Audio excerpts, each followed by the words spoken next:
नमस्कार दोस्तों इस वीडियो में हम देखेंगे FYUGP सेमेस्टर 1, 2, 3 तीनों के लिए ऑल सेशन के लिए सेक डिजिटल एजुकेशन का ऑब्जेक्टिव क्वेश्चन। ठीक है दोस्तों, जो कि हम हिंदी इंग्लिश दोनों में देखेंगे। तो आप कोई भी मीडियम से देना चाहते हो, हिंदी में या इंग्लिश में, देखिए कई बार क्या होता है हिंदी में भी क्वेश्चन रहता है, इंग्लिश में भी, यानी कि बोथ लैंग्वेज में रहता है, और कई बार ऐसा होता है कि सिर्फ इंग्लिश में रहता है। ठीक है, तो वैसे चांस है कि हिंदी इंग्लिश दोनों में रहेगा। ठीक है, तो ये सेमेस्टर 1, 2, 3 तीनों के लिए। चलिए शुरू करते हैं। ऑब्जेक्टिव जितने भी हैं जो आने के चांसेस है वो हमने लिया है। तो सबसे पहला हो जाता है कि व्हाट इज डिजिटल एजुकेशन, पूछेगा डिजिटल शिक्षा क्या है।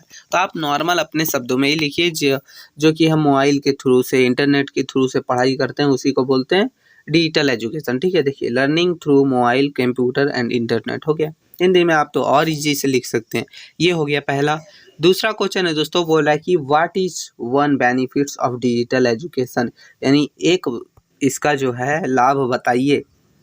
तो डिजिटल शिक्षा का एक फ़ायदा या लाभ क्या हो गया, आप कहीं भी पढ़ सकते हैं, कभी भी पढ़ सकते हैं, कोई इशू ना है ना। You can study any time anywhere, मतलब कहीं भी कभी भी। ठीक है, तो ये इसका बहुत अच्छा लाभ है दोस्तों।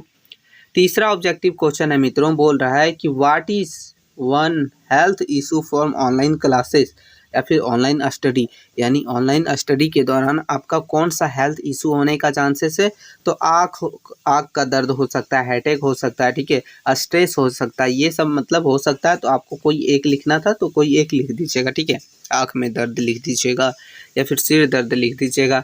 अब आगे चौथा नंबर क्वेश्चन है, बोला है कि विच app is used for online classes, यानी कौन सा ऐप है जिसको जो है ऑनलाइन क्लास के लिए उपयोग किया जाता है। तो जूम ऐप पे आपने देखा होगा बहुत सारे मीटिंग होते हैं, बहुत सारे क्लासेस होते हैं ना, तो ये है जूम ऐप। ठीक है, पांचवा नंबर क्वेश्चन है दोस्तों, where do we save your file online, यानी हम अपने फाइल को ऑनलाइन कहाँ सेव करते हैं या फिर कहाँ कर सकते हैं। तो वो गूगल ड्राइव में हम लोग ऑनलाइन करते हैं बहुत सारे फाइल वगैरह, ताकि हमारा फाइल वगैरह सेफ रहे, है ना। तो गूगल ड्राइव में, कहाँ मित्रों, गूगल ड्राइव। अब आगे क्वेश्चन नंबर छठा है दोस्तों, बोल रहा है कि where can a student watch learning video, यानी छात्र जो है पढ़ाई के लिए वीडियो कहाँ देखते हैं, कहाँ देख सकते हैं। तो यूट्यूब पर आप फ्री में देख सकते हैं, यूट्यूब पर बताया जाता है ना, आप ये वीडियो भी यूट्यूब पर ही देख रहे हैं ना। तो चलिए मित्रों, आगे क्वेश्चन नंबर सातवां हम लोग का, बोला कि which platform is launched by government of India for free online higher education, यानी कौन सा प्लेटफॉर्म जो है भारत सरकार के द्वारा निःशुल्क पढ़ाई के लिए, हायर एजुकेशन के लिए लॉन्च किया गया है। कौन सा एप्लीकेशन है, कौन सा प्लेटफॉर्म है, तो ये है स्वयं। ठीक है, स्वयं नाम से है, जो कि फ्री निःशुल्क ऑनलाइन शिक्षा के लिए जाना जाता है, जो सरकार के द्वारा लॉन्च किया गया। आठवां क्वेश्चन है, बोल रहा है कि which initiative provide post graduate E content in India, यानी भारत में जो है पोस्ट ग्रेजुएट के लिए कौन सा पहल या फिर कौन सा वेबसाइट वगैरह, कौन सा जो है जो हमें प्रोवाइड करवाता है कंटेंट वगैरह। ठीक है, तो वो कौन सा है दोस्तों, सामग्री वगैरह, तो है ईपीजी पाठशाला के नाम से। ठीक है, ईपीजी पाठशाला। तो ये हमारा आठवां नंबर क्वेश्चन है। क्वेश्चन नंबर 9 थोड़ा सा इंपॉर्टेंट है, बोला कि what is the full form of NDL, NDL का फुल फॉर्म क्या होता है। तो एनडीएल का फॉर्म होता है नेशनल डिजिटल लाइब्रेरी। ठीक है, नेशनल डिजिटल लाइब्रेरी, जो कि ऑनलाइन अवेलेबल होता है। ठीक है, तो ये क्वेश्चन नंबर 9 है दोस्तों। क्वेश्चन नंबर 10वां हो गया, बोला कि which platform provide digital storage for document, यानी दस्तावेज को हम डिजिटल तरीके से भंडारण कैसे कर सकते हैं, यानी कि कैसे स्टोर करके रख सकते हैं। तो कहाँ रख सकते हैं, तो डिजी लॉकर में। डिजी लॉकर में देखिए आप अपने जितने भी डॉक्यूमेंट्स वगैरह है उसे आप रख सकते हैं, है ना, जो कि गवर्नमेंट के द्वारा वेरीफाइड है, कोई तरह का कोई भी फ्रॉड नहीं है इसमें, है ना। अब क्वेश्चन नंबर 11वां दोस्तों, क्वेश्चन नंबर 11वां देखेंगे, बोला है कि which platform is developed by NCERT for digital learning, यानी कि कौन सा प्लेटफॉर्म है जिसके द्वारा हम जो है एनसीईआरटी का कोई भी चीज़ पढ़ सकते हैं, बुक वगैरह जो है, जो एनसीईआरटी के लिए डेवलप किया गया है, तो है दीक्षा नाम से है। कौन सा है, दीक्षा। ठीक है, चलिए अब 11 नंबर के बाद क्वेश्चन नंबर 12 देखते हैं, बोला कि what is NPTEL associated with, यानी NPTEL किससे संबंधित है, यानी क्या चीज़ है ये, ठीक है, या फिर इसका फुल फॉर्म पूछ ले तो ये है टेक्निकल एंड इंजीनियरिंग कोर्स है, ठीक है, जो कि NPTEL है, ठीक है। आगे हम लोग क्वेश्चन नंबर 13 देखेंगे दोस्तों। बोल रहा है कि which digital education policy was introduced during कोविड-19, यानी कौन सा डिजिटल शिक्षा का पॉलिसी जो है इंट्रोड्यूस या फिर लागू किया गया था कोविड-19 के दौरान, यानी कि कोरोना वायरस जब चल रहा था उस समय कौन सा जो है डिजिटल एजुकेशन पॉलिसी लागू किया गया था, तो ये है पर्यागता गाइडलाइन। क्या है?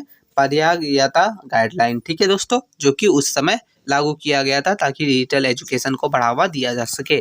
क्वेश्चन 14 हो गया हम लोग का। बोला कि which platform is part of the ministry of education for digital education, यानी शिक्षा मंत्रालय का कौन सा प्लेटफॉर्म डिजिटल शिक्षा से संबंधित है, तो कौन सा है, तो स्वयं, ठीक है, स्वयं जो है हमने ऊपर भी देखा था। ये दो क्वेश्चन है, दोनों अलग अलग है लेकिन आंसर एक है, इसलिए हमने 2 बार दे दिया, कोई दिक्कत ना है, आपको अच्छे से रटना है। आप छोटा सा देखिए, ये सब क्वेश्चन जो है थोड़ा सा ज़्यादा इंपॉर्टेंट हो जाता है क्योंकि पिछले बार भी ये पूछा जा चुका है, ठीक है। बोला है कि what is the full form of G2C, G2B, G2G, ये सब पूछते रहता है तो आपको थोड़ा सा ध्यान में रखना है। तो ये पूछ रहा है G2C यानी गवर्नमेंट ऑफ सिटीजन, ठीक है, गवर्नमेंट टू सिटीजन, ठीक है, गवर्नमेंट टू सिटीजन, ठीक है, टू तो दिया हुआ है लेकिन ऐसा टू नहीं लिखना, ठीक है, थोड़ा सा ध्यान में रखिएगा। अब इसी तरह पूछ रहा है आपका कि व्हाट डज, ठीक है, what does G2B refer to, यानी अब पूछ रहा है G2B क्या है, तो गवर्नमेंट ऑफ टू बिजनेस, वो था government to citizen, government to business, ठीक है। इसी तरह आपको पूछेगा दोस्तों, क्वेश्चन नंबर 17 है। बोल रहा है कि which model involve communication between different government department, यानी कौन सा मॉडल जो है अनेक सरकारी विभागों के बीच जो है ये काम करता है या फिर संचार करता है, तो वो है G2G।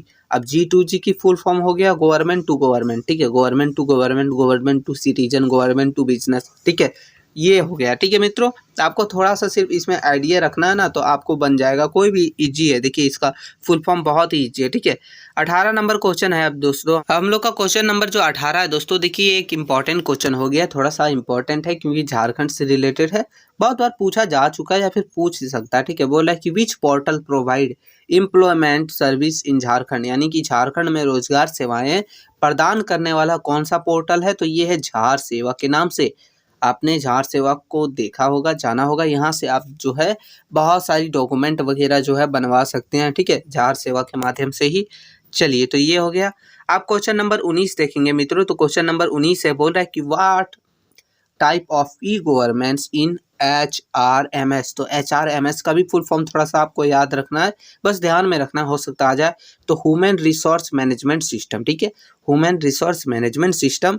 तो ये पूछ रहा है कि HRMS किस प्रकार की ई गवर्नेंस है, तो ये है E2E, यानी गवर्नमेंट टू एम्प्लॉय है। क्या है? गवर्नमेंट टू एम्प्लॉय, ठीक है, तो ये ध्यान रखिएगा। क्वेश्चन नंबर 20वां हम लोग का दोस्तों बोल रहा है,